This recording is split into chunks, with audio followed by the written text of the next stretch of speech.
This is the Chassidic Story Project with Barak Hullman, podcasting from Jerusalem, Israel. This podcast is sponsored by listeners just like you. To become a supporter of this podcast, please go to HasidicStory.com, HASIDIC story.com. You'll never know, you'll never know, you'll never know, you'll never know.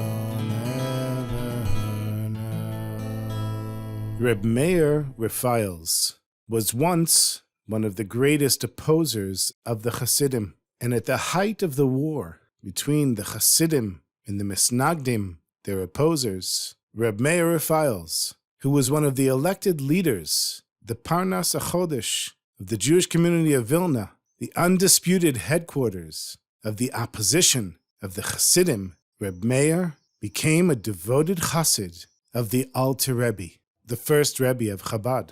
And once, at a Farbrengen, the Rebbe Rashab, Reb Shalom Dov Ber of Lubavitch, told two stories of Rab Mayor Refaels and how he became a Chassid of the Alter Rebbe. So this week and next week, I'm going to share with you those two stories. But before I start, just to put things in context, why was it such a big deal? What was this war between the Chassidim and the Misnagdim? To put it in the simplest terms, when the Baal Shem Tov came along, and he said that the simplest Jew, who could barely read and didn't even know most of the prayers, when that Jew would find the strength to say a prayer to Hashem, especially under the hardships that Jew was going through, to do it from a place of simcha, the Baal Shem Tov said that Jew was not only as high as the greatest Talmudic scholar, but maybe even higher. When words like this reached the rabbis who had been the gatekeepers of European Jewry for hundreds and maybe more than 1,000 years,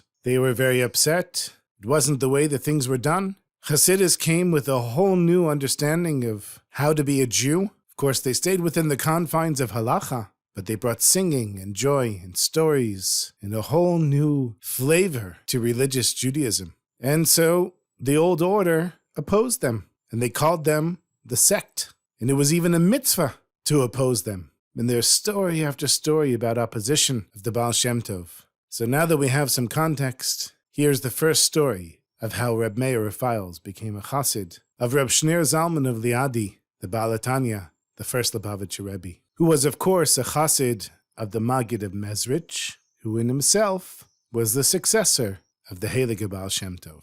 In a certain town, there was a Chassid whose daughter was deserted by her husband. One day, her husband simply disappeared in the middle of the night, and he never came back. And 3 years had passed, and this woman was an aguna, what's called a chained woman, which means that she can't get a divorce and she can't get remarried. She was stuck until she could either prove that her husband had died or find her husband and get a divorce from him. And after 3 years, she went out with her father to get a bracha and advice from Reb Shneur Zalman of Liadi, the Alter Rebbe. And when they reached the Alter Rebbe, he told them to travel to Vilna and ask the Parnas HaChodesh where this woman's husband was. So when the Chassidim heard that the Rebbe was sending this woman to Vilna, they took it as if it was Torah Misinai, a direct command from God. And the Chassidim got together and gathered money for this woman to make the trip.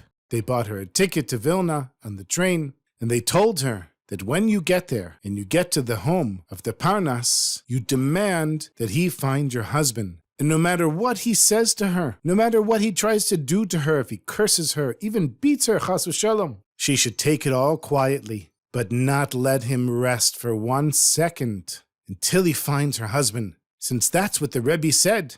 And there was no doubt that if the Rebbe said that this man, the Parnas in Vilna, could find her husband, then he would find her husband. And so she took the train ticket and some money, and she got on the long train ride.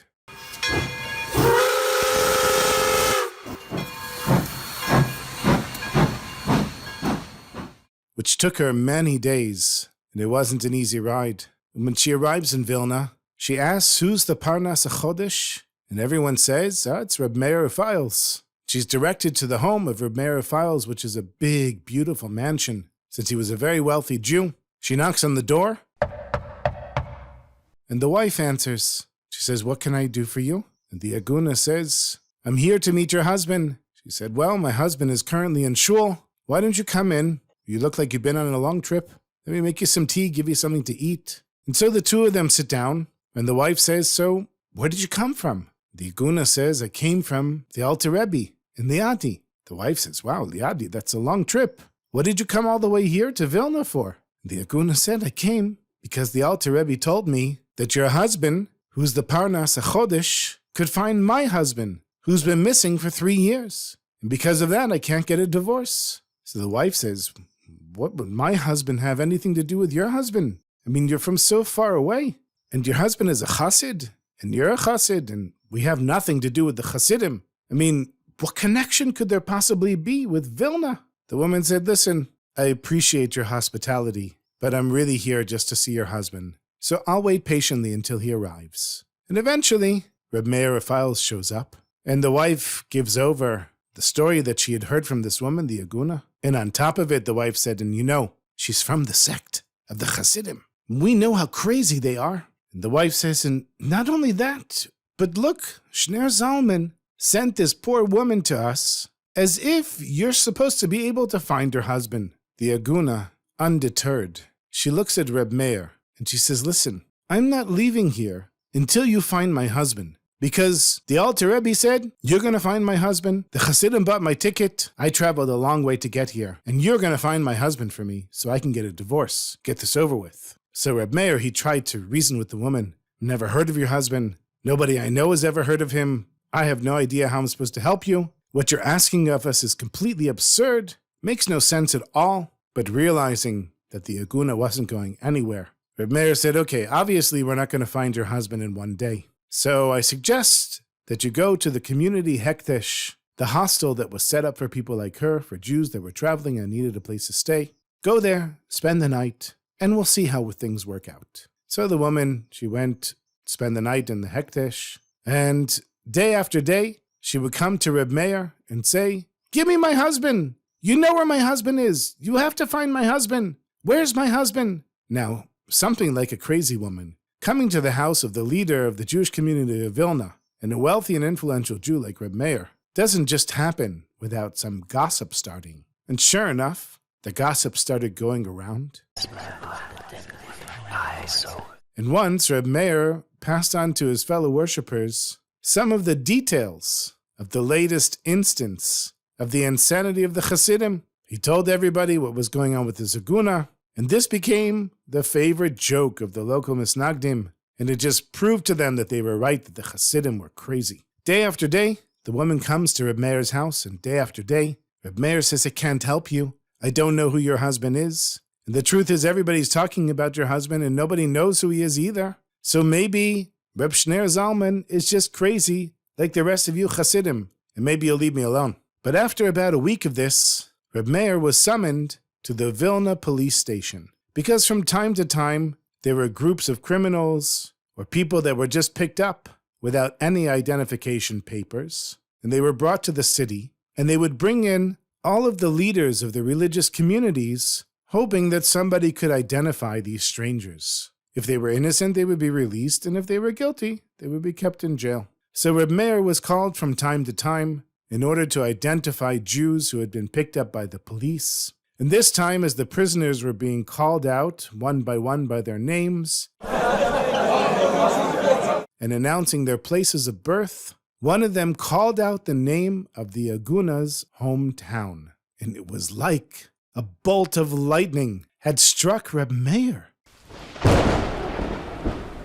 He asked again for the guy's name and his hometown, and then he turned to the police officer and he said, please, whatever you do, do not let this man go until I come back. And Rab Mayor ran out of the police office and back home as quickly as he could. Sure enough, the aguna was there saying, where's my husband? Where's my husband? And he said to her, listen, calm down, please. She said, where's my husband? I'm not taking this anymore. He said, please, calm down. I have news for you. Oh, really? You do? What news do you have for me? So he said, listen, I was at the police station. From time to time, they asked me to identify people without papers. There's a man with your husband's name and your hometown. Come with me and let's see if we can recognize him together. And so they get to the police station, and of course she recognized her husband immediately. So Rab Mayor said to the policeman, I know who this man is, please release him. And of course the police released him, but Rab Mayor said to the man, listen, you're only getting out of jail on one condition. We're going straight to the Beit Din, and you're going to write a get for your wife here. And of course he agreed, and he did go to the Beit Din, and a get was written right there on the spot. The man was free to go on his way, and the aguna went back home, no longer an aguna, but a divorced woman. Rab Mayor started thinking to himself, that is a strange coincidence that Reb Shner Zalman would send this woman to me and know beforehand that her husband would show up in the police station here in Vilna. From that point on, he started to think a little bit differently about the Chassidim. For sure, he didn't become a Chassid just yet, but that seemed very strange to just be a coincidence. And Rab Mayor decided not to tell anyone, but to keep it to himself and see if anything else would happen that would hint to him that maybe he had it wrong when it came to the Chassidim. Next week, Be'ezrat Hashem, my sweetest friends, we'll have part 2 of this story, and we'll learn how Rab Mayor Refaels became a Chassid of Reb Shner Zalman of Liadi.